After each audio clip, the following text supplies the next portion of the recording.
Hello everyone. Who is the new Keith Bearcat Lee? Does Shayna feel even the slightest bit of remorse in cutting this new path of destruction? And how will Drew McIntyre handle the brand change? I'm Casualeann. Come with me.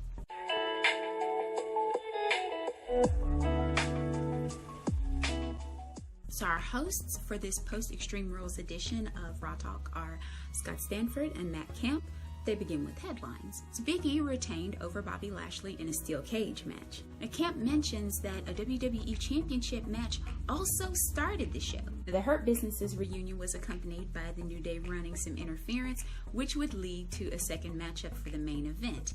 Now, this confrontation resulted in a fantastic pull-apart spot. I highly recommend that you go back and look at it if you haven't seen it. Damian Priest defended his U.S. title successfully against Sheamus, and following Randy Orton's victory over AJ Styles last week, Riddle attempted to do the same before AJ Styles' clash ended those hopes. Now, Akira Tozawa wants a match with anyone, and anyone thunders down the ramp in the form of Keith Bearcat Lee.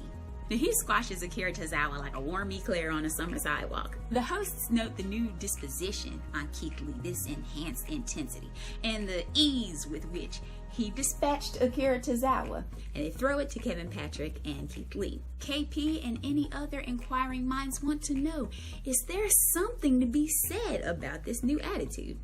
Keith Lee's response: no. Patrick asks if he has anything to say about what he did to Akira Tozawa. No. Patrick moves on, tries to get Lee's thoughts on the draft. He tells Patrick it doesn't matter who someone is, who stands before him. The person they thought they knew is ever so slightly different. And I don't think you have any more questions left. Now, Stanford and Camp again are absolutely dumbstruck by the crisp, clipped responses, by the coldness of Keith Lee, and they quickly pivot to the Sheamus Priest U.S. Championship rematch. Another rematch.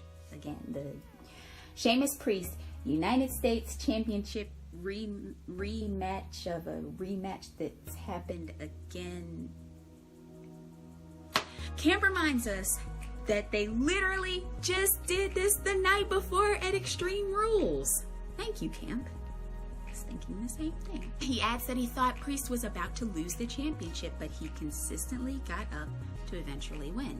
And Stanford wonders where Sheamus's fortunes lie after this, and Camp thinks that he needs to move on, but he does credit Sheamus's efforts in this match. They give us our remaining guests. You'll see who in just a moment, and then we get some ads. So in returning, they announce the Royal Rumble 2022 location of St. Louis, home of the Viper Randy Orton. Conversation turns to Riddle versus AJ Styles, and they're discussing the competitive nature of this contest. Stanford notes that the original Bro must have tried to impress Randy Orton, but wasn't able to pull the victory out. With this, Scott Stanford has a gift from Matt Camp. It's some remnants, some fuzz, some stuffing, cotton, whatever, from the dearly departed Lily, which Camp was overjoyed to receive. Now, turning to the true engine of the women's division, Eva Marie's presence cost Doudrop the win over Charlotte in their Raw Women's Championship match. Then Charlotte cleaned the clock of the Wrestle-Free Wrestler before Shayna Baszler also beat Eva sideways. Camp thinks that being separated from Nia has actually unleashed Baszler's dangerous side even more. And they turn their attention to Sarah Schreiber, who's with Shayna. Schreiber asks, what's brought about this hostile attitude? Now, Shayna says that oftentimes in the business you have to do things you really don't want to do.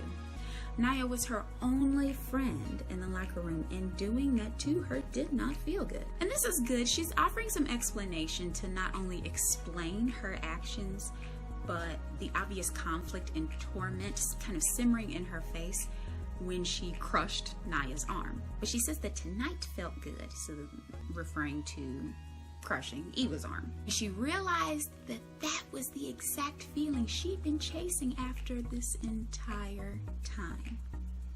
She says, I think I'm gonna keep chasing it. I don't know. I don't know if she was trying to build some dramatic tension or some strategic pauses, but it seemed like maybe she'd forgotten her lines. And if what she said is going to translate to the ring, great, fantastic. But the delivery will have to pick up as far as the promos go. So discourse moves to Karrion Kross, who decimated Jackson Riker. We haven't seen him in months. Elias either. But the hosts note the sadistic pleasure that Karrion Kross takes in the hurt of others. Sounds kind of familiar. They discuss Goldberg, the fact that he spoke out, and he told Bobby Lashley that he was going to be his next victim. The cool disposition is all the more frightening to the hosts in comparison to the intensity that they're used to seeing out of Bill Goldberg.